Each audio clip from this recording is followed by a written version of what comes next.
it tonight? It was definitely a battle. Just talk about the fight your team has.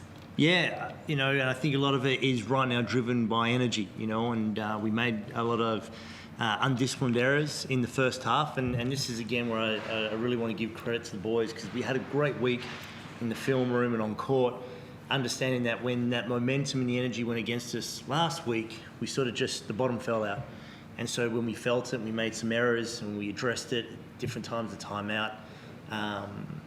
They were able to bring it back in their favour, and it was off the back of some great shooting, but some real good team defence. And that's what's important, right? Is if the shot's falling, great. If it isn't, you've got to win on the defensive end. And I thought for the majority of the game, we did good. Adelaide made some tough plays, made some tough shots, but were able to weather the storm. So it was good that the boys are sort of enjoying that experience compared to last week. I heard you during one huddle just telling your team just to be patient offensively. You had a few players in double digits. What was working, what wasn't working on the offensive end? Well, the big difference, I think, and again, credit to Rob, because, we've really coached him up since Taron went down in the blitz to play a role that he's not used to. He's a scoring combo guard that likes to get on the wing. And so, we've sort of thrown him into a different position to provide that balance. But also, I think the biggest contributor is sitting right next to me, in a sense that it allowed that stability. And then there's trust from Rob to know that the ball's going to come to him. It's not terminal. It's not going to just sit on one side of the court. And so when it got swung and it came back to Kyle, and we get into a little split game, it comes back to Rob again. And so, building that rapport and that trust and relationship really got fast-tracked in that game. And so it was good to see that, Rob's starting to, trust and believe in his teammates and the philosophy that we're trying to put in. And I was saying it over and over again, just how great the energy was in the convention center tonight. Can both of you guys just talk about how big the fans were? Go for it. Yeah, it was good. As I said, I've been on the opposing side of it before, and it's always a tough place to play. So to be here tonight and feel that energy, I definitely got hyped up a few times tonight. A couple of plays happened and the juices were flowing, and I was just really excited. So to have that as our sixth man every week is amazing. So credit to you guys in Cairns. You guys showed up AFL Grand Final on today, and it felt like a Grand Final for us at times. So it was amazing. Kyle, how did it feel playing first game in Orange? Yeah, it was good. It was amazing. I mean, for me, obviously coming off the knee injury as well. So I think the psychological aspect of an injury is always hard. So subbing in the game in the first quarter, you got the nervous energy and you're like, oh, how am I going to go? How's my knee going to go? And I think, as soon as you catch the ball and you swing it and you get in a huddle, I think, basketball takes over. Done it for a while. So it was really good to be back on the floor. Can't wipe the smile off my face. It was just such a good experience out there again. So pumped. Forde, big difference from last week in three-point shooting, 29% last week and 15 to 52. Was that a big talking point during the week? Yeah, and from a positive component, in the sense that a lot of the good shots that missed were good looks. And so, the guys put a lot of hours in. And again, I think about, just because I've seen it firsthand with Wardenberg and Jonah, they didn't go anywhere in the off-season. They didn't play NBL 1, they didn't play overseas. They just stayed in Cairns and they just worked on their craft every day. You build confidence from putting in that work. They spent some time on court with me, the majority of the time with my assistants, who are amazing in the sense of, making themselves available and the work that they do with the players. And, you have, one or two bad games and, but back yourself with all the work you put in, and that's where you build the confidence from. So, it was a great shooting night tonight. I don't think we didn't force any bad shots. There were some shots that were forced last week and we addressed those, and we talked about, don't misinterpret a missed shot as a bad possession. So I felt like for the most part, the guys really embraced that. And back, again, I can walk out of here and go 10 or 50 if they're all 50 good looks. Tonight we shot 29. In my mind and philosophies, we should have probably shot more. Like, we should have shot more shots. So hopefully we just keep that going. And a pretty good run to start that fourth quarter. You got 17-2 run, you're up by 15, and they sort of claw their way back. How do you sort of stop that momentum, looking at it for next week for your Friday night game? Yeah, the review will be the process, not the result. And so we'll break it down and we'll show the guys the areas of where we need to work on and improve. It's important, right, that sometimes, we can walk out of a film session and the guys can feel like I'm probably being more brutal than, they say we won, but we're trying to build for what we look like in December, January. So there's areas that we'll address and fix. We can always do that in the film room, and sometimes we try and replay stuff at practice or run it back. But this is the cool thing about this group, right? Is this was the first time this group had Kyle as their point guard, and so there's a learning element to that. KG against his old team, so game 2, what's it going to look like after 18 more games, and that's what we're building towards. I was just going to say, how was he feeling coming to his first game against his old club? Yeah, and I wanted to get him in sooner in the first half, and this is how great KG is I had him coming in for Wardenberg at one point, and then Wardenberg just came out just like hit back-to-back shots. And KG's like, he's rolling. And I said, yeah, I'm not trying to mess with you. And he sat back down. And so naturally, anybody else, right, would feel like I've only played 6 minutes in the first half against my old club. I want to get out there and hoop.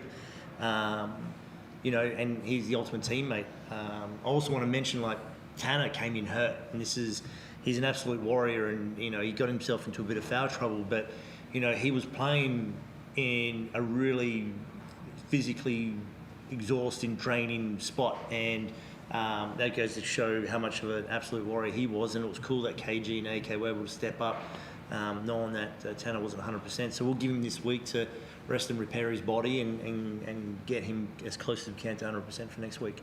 And Rob, how's he feeling after that knock?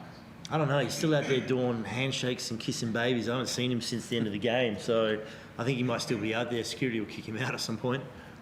We have a look at the call. It was a wind-up and a follow-through. It was the reason why he was fouled on that. Sorry again? It was a wind-up and a follow-through. We have a look at that at all. I'm not sure that, yeah. And the big thing for us group, and this is what's great, is we're really embraced, and I'm probably more guilty of it than anybody. And so trying to adopt this philosophy of like, you can only play in the moment and play this possession. And sometimes we think about that missed shot that happened 2 possessions ago, or we're trying to think about a play down the track or playing to protect the lead or whatever it may be. You just got to play in the moment, play the possession.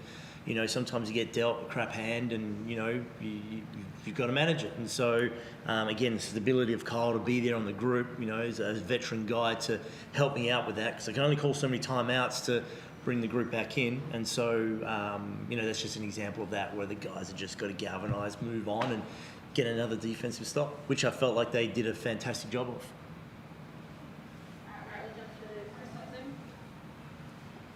Yeah, Kyle, just interested to get your insights on KG's game, because you know what it's like to play against a former team. How much do you All of think you would have... About. How much do you think you would have been pumped up for this game, and then to start that fourth quarter like you did with, I think 10 quick points, what do you think that would have meant to him? Oh, it would have meant a lot to him. For me, in the game, multiple huddles, I'm most proud of KG. Not because he had 12 points and shot the ball well, which we all know he does, but he rotated a lot, blocked shots, and every single huddle when we were calling sets, he was locked in. He was like, all right, I'm going here, I'm doing this. Mm-hmm. And for me, it's such a subtle thing, but that shows to me how important it was to him that game. Obviously playing his old team, but for him to be locked in like that and on top of plays and saying, yeah, okay, I'm going to go here, you're going to do this, that was really cool. And just that never too high, never too low. It's always, difficult at times playing against your old team. Some guys have points to prove, some have different things. But for me, the way he kept it even steel through the whole game, and Forde mentioned with that 6 minutes in the first half, to me, that's impressive. That's the impressive of his growth as a guy who's played some games in this league. High-level thinker, and again, because I just want to jump on the back of that, this is a guy that brings a notebook to our video sessions, because we've really changed what he's used to in terms of the defense philosophy side of things, what to commit to, what not to commit to, the pick-and-roll coverage. And the most impressive thing about KG is we really changed the way he's used to playing basketball in some real particular areas that work and fit us. And so his transference from day one, and again, this is a guy that always came back from surgery, and so he was sort of late to it, where everybody else was starting week 1, week 2. He was still his return to play timeline. But his transference every day in the sense of what the demand is and what we want to execute on, he's been incredible. And so, just to credit to his high-level thinking and the process that he goes through to make such a huge impact on the game that sometimes doesn't reflect on the stat sheet. But, he did. He got 2 blocks, hit a bunch of threes, got rebounds for us. I just want to keep building on that. And Kyle, we know that you can be a scoring guard, but on this team, when you've got shooters like Rob, like Sam, like Jonah, you can set up and you know, find good looks for. Is that a role that you're looking forward to embracing as this season rolls on? I didn't hear the last part, but yeah, definitely embracing that role. I think, you know, being able to have multiple attacks on different sides of the floor is important. You know, you're going to have your moments against different coverages where you have to be aggressive and you need to look to get yours. But at the same time, you know, as you mentioned, with guys like Sam, experienced, patient bigs, you know, you can flick him the ball and he's almost a guard in many ways on that reversal. So obviously freeing up a guy like Rob too to do what he does best makes my job easy. Move the ball and you know, attack different advantages that we want. So yeah, definitely embracing that role, trying to bring guys with me and put confidence in all those guys too, because we got some seriously talented players on this team. Forde, can I get your thoughts on Sam's game? It's the first time he's had a 20-10 game in the NBL. He really stepped up and did a lot of good things, not just offensively, but he held his ground physically, defensively as the best he could too.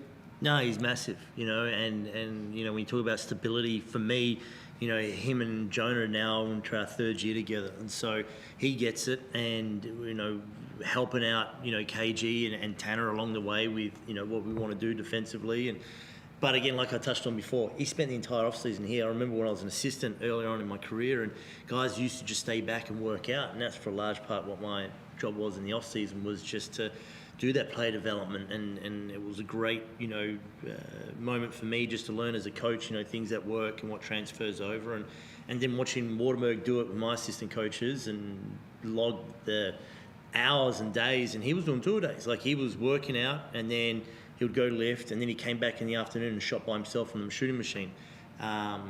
He's seen the results and we just want to keep riding that momentum with him because he's been fantastic in so many areas. And you're starting to get closer to full strength now as well. You get Jackson back for next week, and Tara must be getting closer every week as well. Yeah, you know, and again, the experience I have, you know, if I refer to last season too, when we had guys in and out, is you know, integrating back to what we want to have as our identity. You know, having guys sort of manage that ball handling load in Rob and P the last couple of weeks, and now we get to move them back to their natural positions. And the cool thing is you know, we planned for that, we're prepared for that.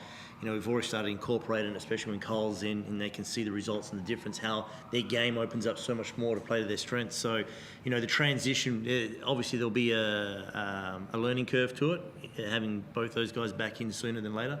But the transition shouldn't take too long, I hope. Thanks, guys. Thank you. Big day for Queensland sport. Do you know who won that AFL Grand Final, or you don't have a chance to? Brizzy, right? I think Brisbane won. Yeah. I think it was over. How much they win by? They're up a lot. 100 or 10 something. goals. Yeah, damn. It's the last 3 grand finals have been shocking. Yeah, right. Well, Blowouts. My Eagles don't even get off the bottom of the ladder, so I haven't watched the AFL in a while. I'm a Cowboys man now. All right, thanks everyone. Beautiful, thank you. Thank you.